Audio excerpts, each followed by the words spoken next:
Made it to Furious 7, picking up steam a little bit. They got Kurt Russell in here. He's not on this poster, but he's in the movie. Trust me, he's great. He brings a lot to the movie. Mostly he brings Corona. Just so you know, it's a Corona. Kurt Russell went ahead and got the Corona bucket. Even though the bottles of Coronas are like incredibly distinctive, and I would recognize that neck, because the label of the Corona is covered up by the bucket, you got to put a label on the bucket, clearly. That's what I would do. Vin Diesel goes to visit this dude, a 32-year-old high school student. Look at that hairline. Now, as a fellow Alabama boy, I was just proud to see a brother up on the screen. But come on, this is supposed to be immediately after Han's death. I wasn't buying him as a high school student when he was in Fast and Furious 3, much less in the year 2015. Come on. In my video for the first one, I made a hyperbolic statement about how the cars in Fast X can fly. They don't really fly. Like, I was just saying that as like, you know, a form of exaggeration. But in this movie, they do have skydiving cars, which is like flying, you know, it's close. It's falling with style. Vin Diesel and Michelle Rodriguez have a love like so deep that it can bring him back from the dead. He says like, if you die, I die, and I'm not ready to leave. Like, they essentially have this relationship. No, don't even joke about Sam's death. We're die at the same exact time, even if we're miles apart. Our hearts will just know.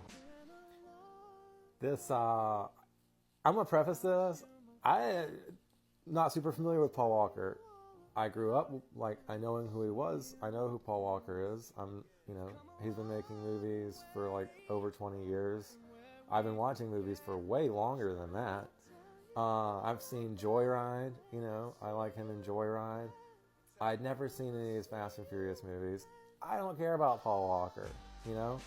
This had me, like, bawling. I was crying so hard. I literally, like, pulled my phone out so I could prove it. Just full-blown, red-faced, ugly crying. Look at that. So, I guess considering that, I gotta say I love this movie, right? It affected me emotionally like no movie has in a while.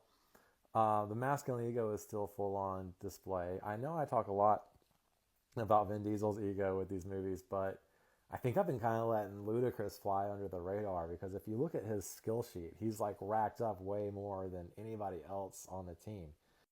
He can fix cars. He can race cars, right? He can fight, we find out in this movie. He's expert safe cracker and expert hacker.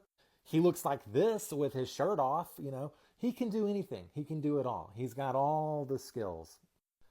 I'm not gonna lie, when I first saw this scene, I was like, why do we gotta have the ladies wear dresses when they fight? But then I saw this clip. My entire career has been spent in a tank top and jeans. How about we throw me in a dress? So I'm gonna shut up. It was a good fight.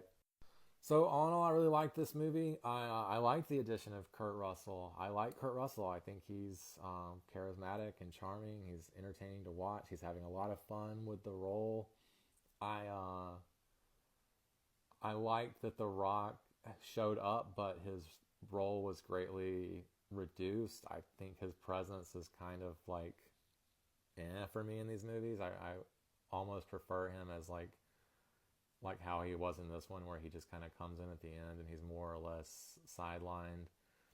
I liked how they handled Paul Walker. I liked the tribute to him. I thought I might think that was like exploitative and